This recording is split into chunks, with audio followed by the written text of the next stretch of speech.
Hi,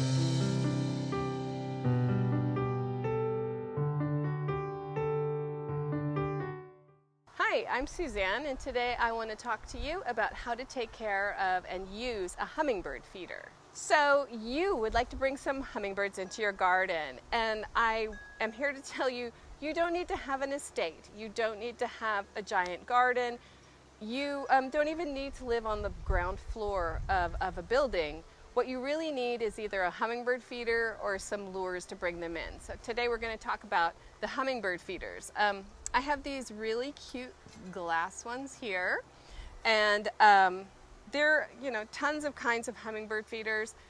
I honestly believe you should use something that is aesthetically beautiful, something that you really are proud of, because you're going to take better care of it, because using a hummingbird feeder is as easy as just remembering to feed it. Using a hummingbird feeder is easy. All you need to do is clean it. That is the most important thing. Hummingbirds, you can spread a lot of disease from them by not cleaning them, so that is your key focus. Cleaning it and cleaning it often. If you have attracted a lot of hummingbirds, you want to make sure and refill it every single day, and each night when you take it down, you're going to clean it with hot water. No soap necessary, nothing else, just a lot of hot water. And the reason that you can get away with just using hot water is because your solution that you're going to be making is just water and sugar.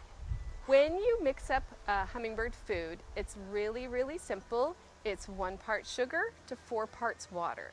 So you get yourself a clean saucepan, pour in a cup of sugar, regular white sugar, nothing fancy, nothing special, just white sugar. And then you're going to put in 4 cups of water.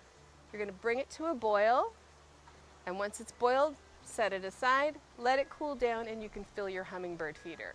And if you like, you can make a batch of it and put it in your refrigerator so that you can refill it during the week. If you're going to be refilling your feeder each evening, it's good to have a batch in the refrigerator.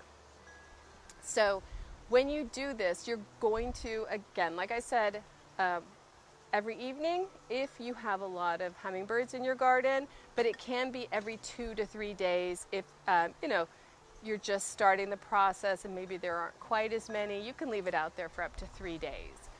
No longer, it can mold, it can be kind of weird with bacteria and stuff like that, so make sure that you do take it down and clean it. So what if, in spite of all of your efforts, you have trouble luring the hummingbirds to your feeder? Maybe they just didn't know it was there. The thing you can plant are hummingbird attracting plants. So hummingbirds love, first of all, they do love red. It's not a myth. That's why the hummingbird feeders have red flowers, but they also are attracted to just color.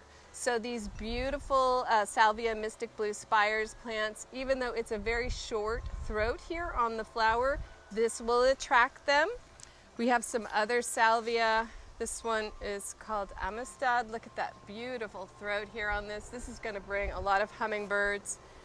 And pentas are also a great plant. They'll also attract butterflies. So it's a twofer on this one, but pentas are really pretty. And then, of course, Kufia is just a kind of a classic hummingbird attractor with those beautiful tubes. There are tons of different kinds of Kufia. So, if orange isn't your thing, maybe you want to look for some of the pink varieties or the other varieties as well. And then I've saved my favorite for last. This is agastache. This is just a beautiful perennial that has just deliciously scented leaves, and it has these beautiful flowers. It comes in a ton of different colors, so I'm sure you can find one that you like between yellow, red, blue, and this gorgeous salmony pink. So there are things that you can maybe throw into a pot, put it near your hummingbird feeder, and it will bring them in. And once the hummingbirds discover your hummingbird feeder, you will be delighted with their presence all the time. You can add these plants to a pot just underneath or near your hummingbird feeder, and or feeders. I just want to emphasize, you can have a lot of feeders, bring a lot of hummingbirds to your garden, and it will be just a delight to you and your friends, family, and neighbors to have so many beautiful pollinators in your garden. or patio or balcony. It really is up to you, okay? So that's how easy hummingbird feeders are to use. So thanks for joining us. Don't forget to go to rogersgardens.com for all of your online shopping needs and to look around at all the beautiful things we have here. We also have a Facebook page, we have an Instagram account, and you can subscribe to our YouTube channel. Thank you so much.